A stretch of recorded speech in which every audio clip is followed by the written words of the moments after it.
దేవినేని రాజశేఖర్ నెహ్రూ గారి 8వ వర్ధంతి సందర్భంగా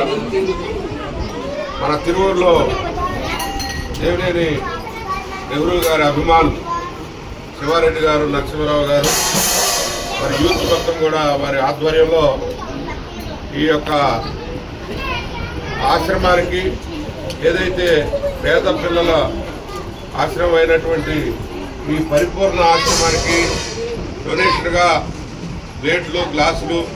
అదేవిధంగా స్వల్పాహారాన్ని ఏర్పాటు చేసినటువంటి సందర్భంలో మేము ఈ కార్యక్రమంలో పాల్గొనడం జరిగింది. రాజశేఖర రెడ్డి గారు అతి చిన్న వయసులోనే రాజకీయాల్లో ప్రవేశించి ఈ రాష్ట్రానికి మంత్రిగా సేవలు అందించి అనేక మందికి పేద ప్రజలకు ఉపయోగపడినటువంటి వ్యక్తిగా ఆయన్ని స్మరించుకోవడం ఆయన వర్ధంతి సందర్భంగా ఈరోజు మా అదృష్టంగా భావిస్తూ ఆయన ఆశయాల్ని పేద ప్రజలకు సేవ చేసేటటువంటి తత్వాన్ని ముందుకు తీసుకుపోతామని చెప్పి తెలియజేసుకుంటూ ఈరోజు జిల్లాకి, ఎన్టీఆర్ జిల్లాకి వారి కుమారుడు అవినాష్ గారు నాయకత్వం వహిస్తూ ఉన్నారు వైఎస్ఆర్ కాంగ్రెస్ పార్టీకి.